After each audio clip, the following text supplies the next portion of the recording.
They laughed when Janet, at 76 years old, pressed that brass compass against her chest and walked toward the dense forest.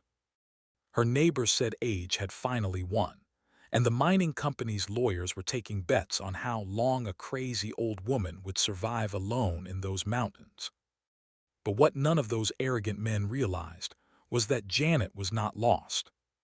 She was following the only instrument in the world that doesn't point to magnetic north, but toward an empire of secrets that power and greed had tried to bury 8 decades ago. 3 days later, the laughter in town stopped abruptly, because when Janet returned, she did not bring back only the dust of 3 days in the forest. She brought documents worth more than everything the mining company had ever dreamed of possessing. You won't believe what that compass revealed beneath the roots of the oldest tree in the forest. What Janet found changed the history of that town and proved once and for all that some women grow more powerful with time, not weaker. And if this is your first time here, and before we go any further, consider hitting that subscribe button, because every week on this channel, we tell the stories of people who prove that the best chapters of life haven't been written yet. Now let's begin. The town of Mill Haven, Montana, sat in a valley between two mountain ranges, like something that had been forgotten by the modern world and had quietly decided to be fine with that. Population: 840, according to the sign at the edge of town, though that number had been optimistic for at least 15 years. The general store had been the general store since 1952. The church on the hill had been the church on the hill since before anyone currently alive could remember. The one traffic light in town blinked yellow after 9 in the evening, because there was simply no reason for it to do anything else. Janet Calloway had lived in Mill Haven for 51 of her 76 years, which meant she had arrived as a young woman of 25 and had stayed through every version of the town it had been since then. The prosperous years when the timber operation brought work, the difficult years when it closed, the cautious recovery, the slow settling into something smaller and quieter. And to Janet's way of thinking, more honest than it had ever been before. She lived on 12 acres at the eastern edge of town, a property that included the house where she had raised 2 children, a barn that no longer housed animals, but was filled instead with decades of her father's research materials, and a terrain that marked the beginning of federal forest that stretched unbroken for 40 mi into the mountains. The house needed paint. The fence along the road needed 2 new posts. The gutters had been on her list for 3 years. None of this bothered her particularly. She had learned over the course of a long life to distinguish between things that mattered and things that merely required attention. And a house needing paint was firmly in the second category. What mattered was the compass. It sat on the kitchen table most mornings beside her coffee cup, in the particular beam of early light that came through the east window between 7 and 8. It was brass approximately 3 in diameter, with a hand-engraved case that showed a mountain range on one face. The specific ridge line she could see from her back porch on clear mornings, and a single line of text on the other for the one who knows how to listen. The engraving was her father's work done with the same meticulous hand that had filled 43 journals, and it had worn smooth in the spots where she had touched it most often over the decades. The hinge was tight. The glass over the face was original and uncracked. Whatever her father had built this instrument from, he had built it to last longer than he would. He had pressed it into her hands the summer she turned 18, 3 weeks before his death, with the instruction that she was not use it until she understood what it was. It had taken her 30 years to understand what it was. Elliot Calloway had been a geologist of the unconventional variety, the kind that the academic establishment of the 1940s and 1950s had regarded with a mixture of respect and discomfort. Because his methods produced results that his methods could not the standards of the day have produced. He mapped subsurface formations with an accuracy that conventional survey equipment of the era could not match. He identified mineral deposits that other geologists missed entirely. He once located an underground water source in a region that 3 separate surveys had declared bone dry, a fact that had saved the town of Mill Haven during the drought of 1953, and that the town had largely forgotten by 1963. He had also spent the last 12 years of his life building something in the mountains. Janet knew this the way she knew most things about her father, not from what he had told her directly. Because Elliot Calloway had not been a man who explained himself to people who weren't ready to understand, but from the accumulated evidence of a childhood spent watching him. The trips into the mountains that lasted 3 days, sometimes 5. The crates that arrived from addresses in 4 different states, contents listed on the manifests as scientific equipment. The correspondence with names she had spent years researching, engineers, architects, botanists, a woman who had been one of the first female chemists employed by the federal government. The coded journals, 43 of them, filling 3 shelves in the barn. She had spent 20 years decoding those journals. She had finished the last one 4 months ago on a Tuesday morning in February, sitting at the kitchen table with her second cup of coffee growing cold beside her. And when she understood what she had read, she had sat very still for a long time, looking at the brass compass before she allowed herself to think about what came next. What came next was complicated by the arrival 6 weeks later of Harrow extraction. They came the way companies like that always come. First a letter, then a representative, then a lawyer, then a different lawyer, then an offer. The offer was for the mineral rights to every property in Mill Haven and the surrounding valley. And it was constructed with the careful generosity of an amount that sounded significant to people who weren't accustomed to thinking in the terms that Harrow extraction thought in. $40,000 per acre for mineral rights. Retain the property, keep the house, sign here. Janet's neighbors signed. Most of them signed within the first 2 weeks. Clarence Biggs, who had farmed the land next to hers for 30 years, signed on a Wednesday and came over that evening to tell her she was making a mistake. The Henderson sign, the Patterson sign. Old Tom Waverly, who had once told Janet he would rather burn his property to the ground than sell it to a corporation, signed on a Friday and had a new truck in his driveway by the following Monday. Janet did not. This produced a predictable response.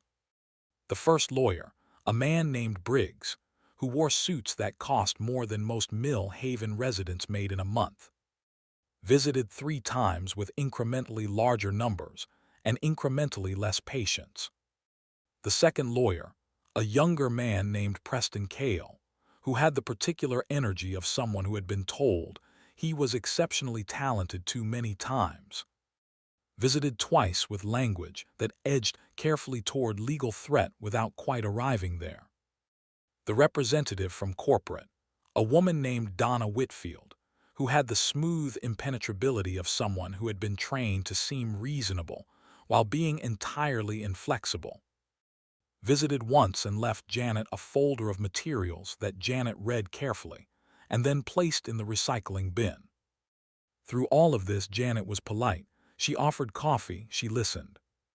She asked questions that were more precise than the lawyers expected and required more precise answers than they were comfortable giving, and then she declined, each time in the same terms.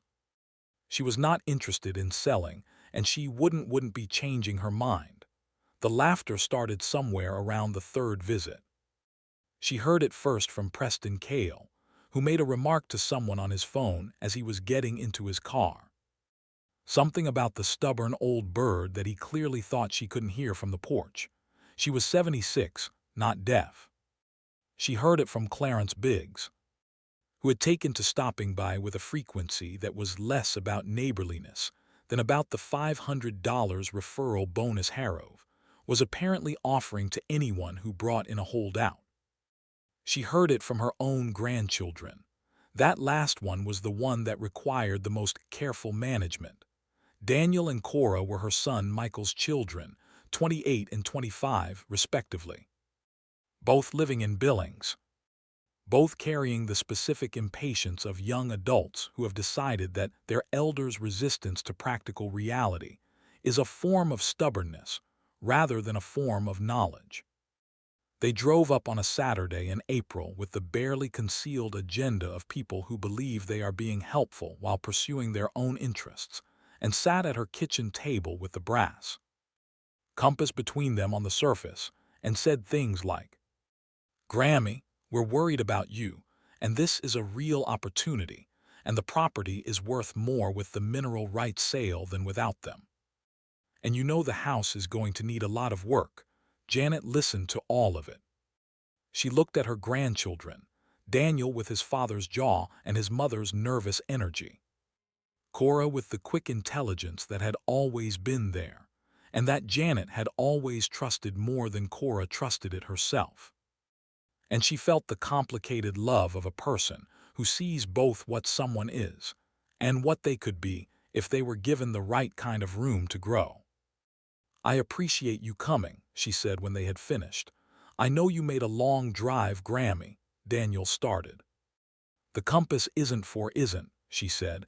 "The property is not for sale, and I am not confused about what I am doing." She looked at them both steadily. "I'd like you to trust me the way I have trusted you over the years when you made decisions I didn't fully understand." The drive back to Billings had apparently involved a phone call to their father, because Michael called that evening with a tone that was trying to be gentle and landing somewhere closer to patronizing. Janet told him she loved him and changed the subject. And after the call, she sat on the back porch for a while in the cooling evening and looked at the tree and thought about her father. She thought about the journals. She thought about the names in the correspondence, the engineers, the architects, the botanist from Oregon, the chemist from Washington. She thought about the summer of 1944, which appeared in the journals with a frequency that indicated something significant had happened, and about the winter of 1947, and about a specific formation that her father described in 3 separate journals, using 3 different sets of coordinates that all pointed to the same location. She picked up the compass from the porch railing where she'd set it down and felt it do what it did. The slight resistance, the pull that was not magnetic, the particular settling that she had spent 30 years learning to read. She looked at the tree. 3 days, the last journal had said. 3 days if you know the terrain, 4 if the creek is running high. She went inside and began to pack. She moved through the house with the efficiency of someone who has done hard things before and knows what is necessary and what is not. The pack came down from the hall closet shelf where it had lived for a decade. Frame still sound, straps still adjusted to her dimensions. She checked the water filtration system intact. She restocked the first aid kit from the medicine cabinet with the attention of someone who doesn't plan to need it, but intends to have it. She packed her father's hand-drawn map in a waterproof sleeve. She packed the camera. She packed 3 days of food in the compact, high-calorie form that she had learned in a lifetime of mountain walking to prefer over quantity. She set the compass beside the pack, ready for morning. Then she sat at the kitchen table for the last time that evening and opened the final journal to the last page she had decoded, the one that had sent her out to the porch. And then back inside, with a certainty that had been building for 30 years and had finally quietly arrived. She left on a Tuesday morning before anyone was awake to watch her go, which was by design. The sun was not yet fully above the eastern ridge, and the air had the particular sharpness of Montana mornings in late May, cold enough to require the layers she'd packed. Warm enough that by midday she would be glad she'd packed lightly. She carried a frame pack that she'd bought in 1987 and maintained carefully ever since, because she had learned that quality equipment kept well is worth more than new equipment kept poorly. The pack contained 3 days of food, a water filtration system, a first aid kit, a hand-drawn map compiled from her father's journals, a waterproof case containing the most important documents from his research, and the compass. She did not carry a didn't tone. This was a choice that she anticipated people would interpret as evidence of her incompetence, but which was in fact a deliberate decision. Cell service ended at the tree line anyway, and a device that worked for the first quarter mile and then became dead weight was not worth carrying it. She carried instead a compass, a knowledge of terrain that she had been building since childhood, and 40 years of experience in these specific mountains. She also carried, though she would not have described this way to anyone, the accumulated patience of a woman who had spent 3 decades waiting for the right moment and had finally identified it. The first day was straightforward. She followed the creek bed for the initial 4 miles, which her father's journals described as the walking, the portion of the journey that required nothing more than the willingness to put one foot in front of the other. The terrain was familiar to her through most of it. She had walked this land hundreds of times over the years, knew which sections flooded in spring and which stayed passable, knew where the deer trails cut through the undergrowth, and could be followed for a mile before they curved off in the wrong direction. The compass was calm for most of that first day. It did what it had always done in familiar territory, maintained a steady orientation that was not quite north, not quite northwest, but something in between that her father had described in his journals as the third direction. She checked it every hour or so, not because she needed to navigate by it, but because she had learned that the compass communicated in degrees of stillness, as much as in degrees of direction, and she wanted to know when it began to change. It began to change at the end of the first day, when she made camp near a rock formation she recognized from her father's sketches. The needle, which was not a standard magnetic needle, but a custom-machined piece of her father's own design, the specifications for which occupied an entire journal, began to show the slight vibration that she had learned over years of careful observation, indicated proximity to what her father called a resonant zone, not a large vibration. Not the spinning she knew was coming, just the first indication that the instrument was beginning to communicate something more specific than direction. She made a fire, ate, studied the hand-drawn map, and went asleep. The second day was harder. The terrain above the rock formation climbed steeply and stayed steep, switchbacking through old-growth timber that blocked the sun in ways that made navigation by conventional means difficult. This was, she suspected, not accidental. Her father had been a man who understood that the best protection for something valuable was the natural difficulty of reaching it. She used the compass continuously through the morning, checking it every 20 minutes, learning to read the relationship between the needle's behavior and the terrain under her feet. She fell once on a section of trail that had been washed out by winter runoff and had not recovered.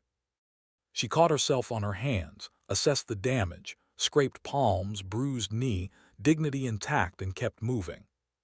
She was 76 years old, and she was alone on a mountain, and she had fallen, which was a fact. She dealt with facts. She did not catastrophize, didn't by midday of the second day. The compass needle was spinning. Not constantly. It would spin for 30 seconds, then settle to a new orientation, then spin again as she moved across the terrain. Her father described this in the journals as the instrument reading the deep structure, which was his characteristically oblique way of saying that the subsurface geology was doing something that the compass was designed to detect. She slowed her pace significantly and began paying attention to the ground beneath her feet in a different way, looking for the signs her father had described. Changes in vegetation density, shifts in soil color, the particular way sound moved differently over certain underground formations. She found the first sign in the middle of the afternoon, a section of forest floor where the undergrowth was different, not absent, different. The plant species were the same, but they were larger, more vigorous, growing with the particular energy of plants that have access to resources that their neighbors don't. Her father had described this exact pattern in Journal 31. She stopped and took a reading. The compass needle was pointing at 47 degrees off her current bearing toward a section of hillside that appeared, from where she stood, to be solid rock face, overgrown with decades of vegetation. She made camp there at the base of the rock face and spent the evening studying the stone. The third day she found the door. It was not visible from any angle that a casual observer would have used. The rock face, when examined from the particular position that the compass directed her to, standing at a specific distance, oriented at a specific angle at the specific time of morning. When the light came from the east at low elevation, revealed what appeared to be a natural formation, but was not. The horizontal wasn't as she had been telling herself, was a geological stratum was too precise. The vertical crack that she had been telling herself was normal fracture was too clean. And the vegetation pattern, the way the old growth tree roots ran along the base of the formation, was consistent not with natural rock, but with something that had been set in place and then allowed to weather for many decades. The roots of the largest tree, a Douglas fir that her father's journals estimated at 200 years old, ran along the base of the formation, in a way that had over 80 years grown around and partially obscured a seam in the rock that was the outline of a door. Janet spent 40 minutes clearing the base of the seam with the folding tool she'd brought for exactly this purpose. She was not in a hurry. She had not come this far in 3 days to rush the last 10 minutes. She worked methodically, the way she did everything, removing debris and growth with the care of someone who understood that what she was uncovering had been built by hands she respected. The mechanism, when she found it, was exactly where her father's final journal said it would be, a recessed panel behind a loose stone 3ft to the right of the door seam, at knee height. The panel contained a socket that was exactly the diameter of the compass casing. Janet looked at the compass in her hand. She looked at the socket. She thought about her father, about the particular quality of his mind, the way he had thought 40 years ahead, the way he had trusted that the right person would find this eventually, and that the right person would have what they needed to open it. She pressed the compass into the socket.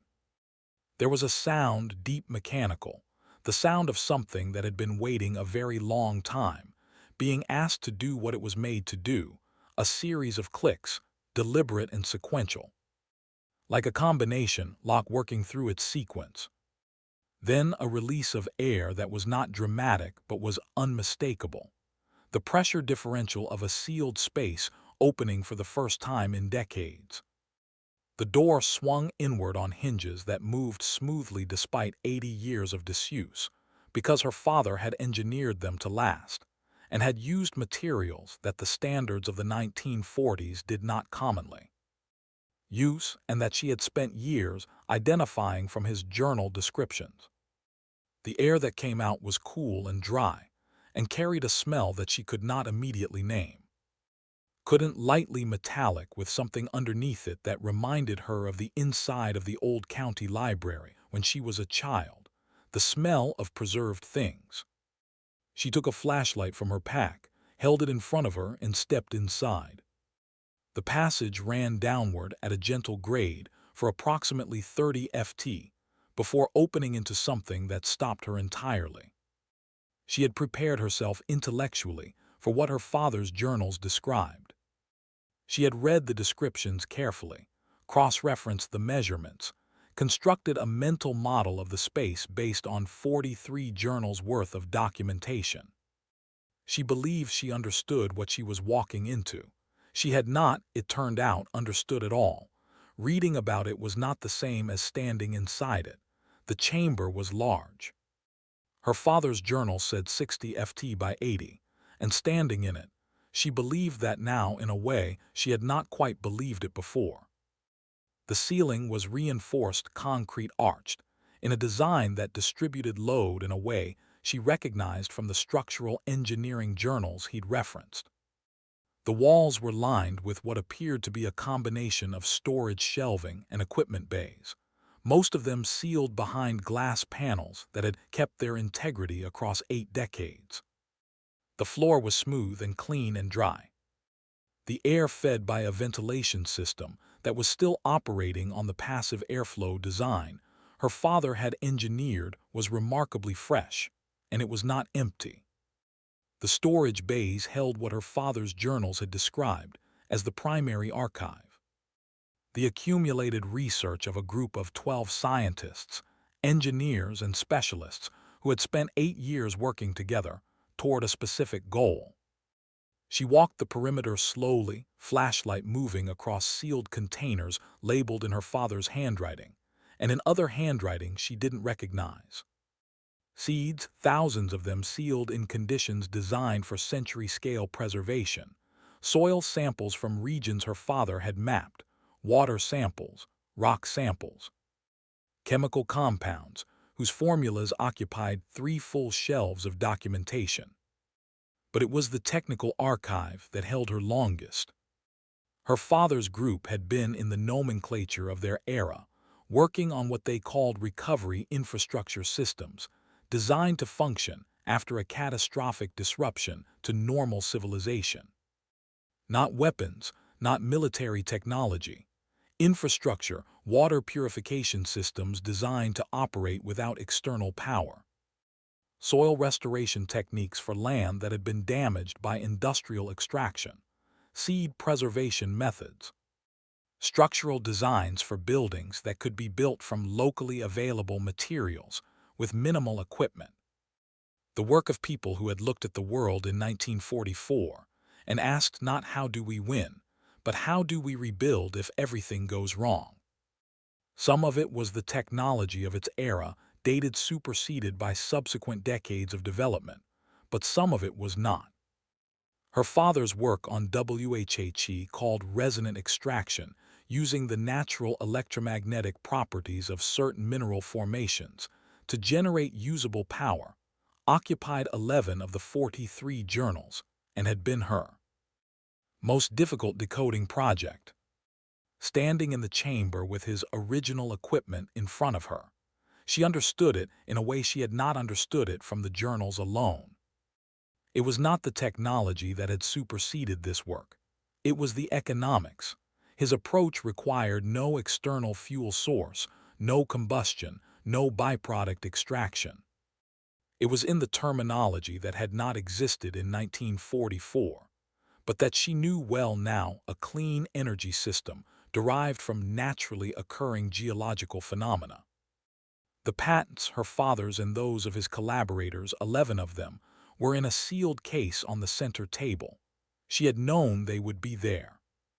The final journal had described them in precise terms, who had filed them, when, under what corporate structure, and what had happened to that corporate structure when the group's work was interrupted by events she had spent years researching.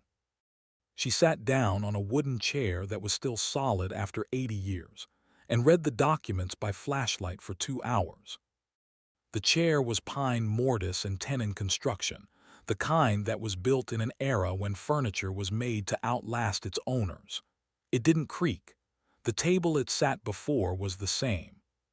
Solid, simple, made by hands that had been thinking about permanence when they worked. She thought about the people who had built this place, who had carried these materials into the mountain and assembled them in the dark, who had filed the patents and written the documents and arranged everything with the careful attention of people who could not be certain their work would ever be found, but who refused to leave it incomplete. 12 people. Her father was one of them. The others were names she had spent years researching, names from the correspondence, from the institutional records, from the footnotes of academic papers, where their work had been cited without attribution. They had been in the taxonomy of their era, unconventional. They had been in the taxonomy of hers visionary. The distinction was mostly a matter of timing. By the time she stood up, she knew three things with the certainty of someone who has done her homework. First, the patents, while old, covered methods and approaches that were currently being rediscovered by contemporary researchers, which meant they were not obsolete curiosities, but active intellectual property with significant commercial relevance. Second, the corporate structure her father's group had established, the Callaway Hatch Research Consortium, had never been dissolved. It had simply been inactive, and inactive was not the same as non-existent. Third, as the sole living direct descendant of the founding member, and as the holder of the physical key that the consortium's own founding documents specified as the instrument of succession, she was the legal inheritor of everything in this room. She picked up the compass, looked at it for a moment, and put it in her breast pocket. Then she made a careful inventory of the chamber, documented everything she could with the small camera she'd brought, sealed the door behind her, and began the walk back to Mill Haven.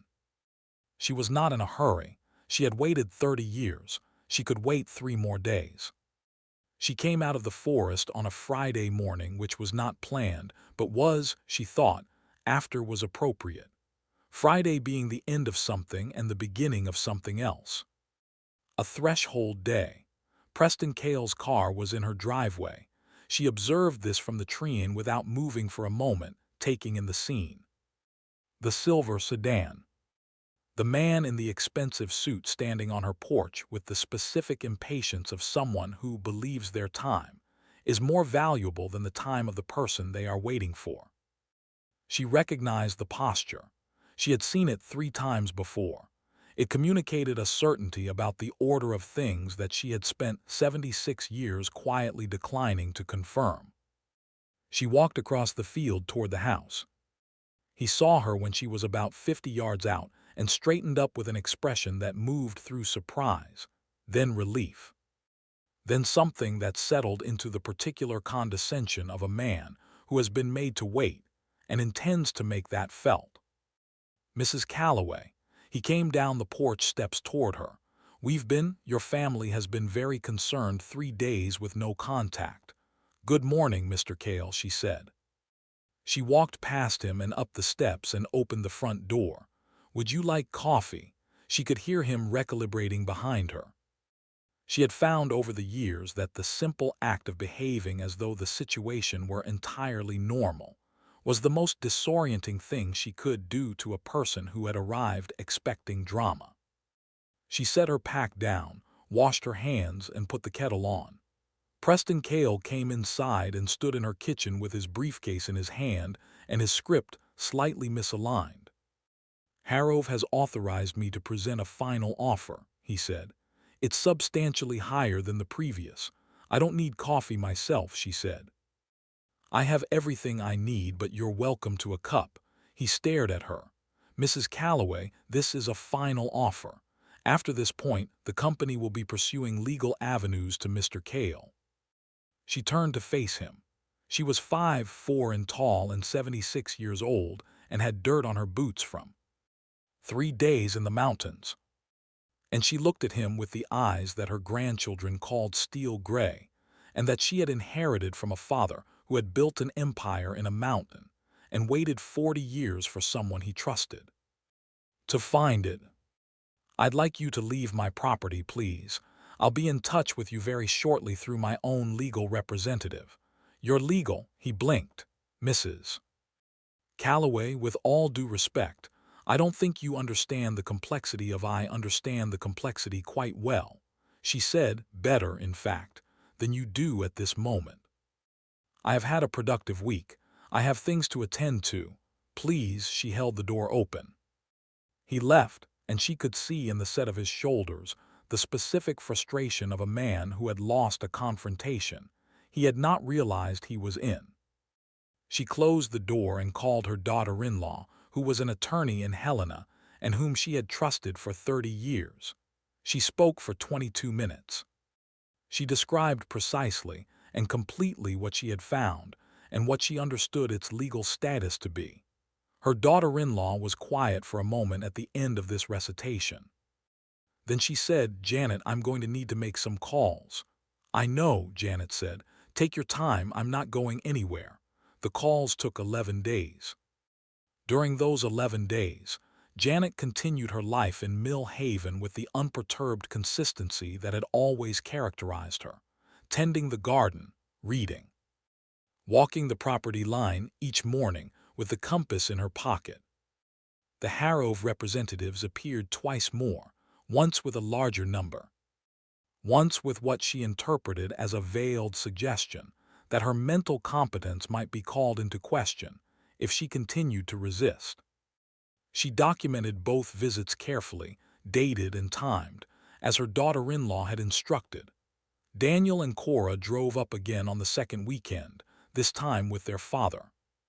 Michael Calloway was 61 years old and had his mother's gray eyes and his father's stubbornness deployed in entirely different directions. And he sat at the kitchen table with the expression of a man who has been frightened and is expressing it as frustration. "Mom, I need you to explain to me what's happening," he said. "I'm going to," she said, "but I need you to listen the way you listened when you were 9 years old. And I was teaching you to read a topographical map without deciding in advance what I'm going to say." He looked at her for a moment. Then something in his face shifted, something old and true coming back through the layer of worry and condescension that the years had deposited over it. He nodded. She told them, not everything, not the details that were still being verified by her daughter-in-law's research, but enough. Enough for Michael to sit back in his chair with both hands flat on the table. Enough for Cora to stop taking notes on her phone and simply stare. Enough for Daniel to say quietly, "Grammy, are you serious?" in a tone entirely different from anything he had said during his previous visit. "I have been serious about this for 30 years, she said simply. "What changed is that I finally had all the information I needed." She looked at each of them in turn. Her son, her grandchildren, the people she had built her life around, and who had in their worry and their youth and their certainty that they knew better, laughed at her compass and her stubbornness, and her refusal to accept an offer that they believed was the best she could do. She did not say any of this. She did not need, "Didn't that do you need us to do?" Michael asked. "Nothing right now," she said. "I have a lawyer, I have documentation. I have the key." She set the compass on the table between them. "What I need from you is what I've always needed, trust." The room was quiet. Outside, a late May wind moved through the pine trees at the property line. The compass sat on the table and did what it always did in her kitchen. The faint, barely perceptible orientation toward the mountain, so subtle that you had to know it was there to see it. Cora reached out and touched the brass casing gently. "The way you touch something old and significant." She looked up at her grandmother. "I'm sorry we laughed," she said. "You didn't know what you didn't know," Janet said. "That's not the same as being wrong about who you are." The legal determination came on a Thursday, 18 days after Janet had returned from the mountain. She had spent those 18 days in a state she could only describe as methodical calm, the same state she had been in during the 3 days in the forest, during the 30 years of journal work, during every phase of a project that had required her to move at the speed of careful, rather than the speed of urgent. She answered questions from Patricia's team, provided documentation from the barn archive when requested, walked the property line each morning, tended the garden. She slept well. Her daughter-in-law called at 8:00 in the morning, with the tone of someone delivering news that they have checked 3 times because they were not sure they believed it. The Callaway Hatch Research Consortium was legally valid. The patents, while old, covered methods that were directly applicable to 3 separate technology streams, currently under active commercial development, which meant their value was not historical, but present and ongoing.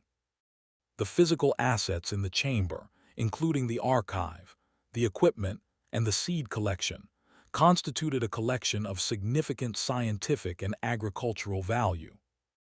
And the succession clause in the consortium's founding documents was, after review by two independent legal experts, exactly what Janet had said it was. She was legally and unambiguously the owner. She sat with this for a moment after the call ended, not with triumph. She was not a person who experienced events primarily as victories or defeats, but with the particular quiet of someone who has finished a very long task and is now sitting in the space where the task used to be. The space felt unexpectedly very large. She had been carrying the journals and the research and the compass and the knowledge of the mountain for so long that their absence left room she didn't quite know what to do with yet. She thought her father had probably felt something similar somewhere in that mountain. When the last crate was installed and the door was sealed and there was nothing left to build, she made a cup of tea. She sat at the kitchen table. She looked at the compass. Then she picked up the phone and called Preston Cale. She chose the venue deliberately, the Millhaven Town Hall, which was a building that had served its community for 80 years, and that Harrow's initial development plans had marked for demolition. She requested a meeting with the company's regional director, not just the lawyers, and she specified a time and a date and a list of who she expected to be present. They came. She had not expected them to comply so readily, but understood it when she saw them file in. They were still operating on the assumption that this was a negotiation they were going to win, that the old woman with the brass compass was playing some kind of holdout game, and that the right combination of numbers and legal pressure would end it. They had not yet recalibrated. Regional Director Howard Marsh was 63 years old, gray-suited, and carried himself with the ease of someone who had spent a career being the most powerful person in most rooms. He sat at the head of the table, her table, in her meeting, in her town's building, and arranged his papers with the calm of someone who expected to be there for 30 minutes. Preston Cale was to his right. 3 other lawyers and 2 corporate representatives filled the remaining seats on that side. On Janet's side, her daughter-in-law, 2 specialists her daughter-in-law had retained, and Michael, who had asked to be there and whom she had allowed to come. Janet set the compass on the table in front of her. Marsh glanced at it with the expression of a man who has heard about the compass and has decided in advance that it is a prop in an old woman's eccentricity. "Mrs. Calloway," he said, with the warmth of someone who has been coached to seem reasonable, "I appreciate you agreeing to meet. I think we can resolve this situation to everyone's benefit today." "I agree," she said. He proceeded with the offer. It was, she had to acknowledge, a significant number, larger than anything they had previously presented. Constructed with the careful architecture of something designed to be difficult to refuse. Mineral rights acquisition, property purchase option, a community fund that was clearly designed to make the acceptance seem like civic responsibility. She let him finish. "Thank you," she said. "I'd like to share something with you." Her daughter-in-law slid a document across the table. She watched Marsh pick it up. She watched the first page. She watched him turn to the second page and then the third, and she watched something change in his face. The particular recalibration of a man who has just realized that the room he is in is not the room he thought he was in. This is he looked up. This can't be. It's been verified by 2 independent legal experts and a patent attorney. Her daughter-in-law said, "The documentation is complete." Marsh looked at the compass on the table. He looked at Janet. She watched him work through it. The old woman, the compass, the 3 days in the forest. The thing that everyone had decided was the harmless fixation of someone whose grip on practical reality had loosened with age. The patents alone, her daughter-in-law continued, are the subject of ongoing discussions with 3 technology companies that are developing systems in directly adjacent areas. The archive has been assessed by a curator from the University of Montana as a collection of significant historical and scientific value. The seed collection, I understand what the documents say, Marsh said quietly. He had gone very still. Then you understand. Janet said that the conversation we're having today is not the conversation you arrived expecting to have. She paused. Harrove wants to extract minerals from this valley. I understand that some of those minerals may be valuable, but my father spent 8 years of his life building something in that mountain that is worth more than minerals. And the reason it's worth more is that it was designed to restore rather than extract. She looked at Marsh steadily. I have a proposal for you. He looked at her. Not a sale, she said. A partnership. Harrove has the infrastructure and the capital. I have the intellectual property and the location. My father's work on resonant extraction is directly applicable to Harrove's operational footprint. It would reduce your energy costs and eliminate a significant portion of your environmental liability. She let that land. I've had it assessed. The numbers are in the second document.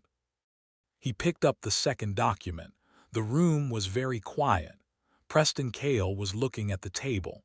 The corporate representatives were looking at Marsh. Michael was looking at his mother with an expression she recognized. It was the expression of someone revising a story they thought they already knew. Marsh read the second document for a long time.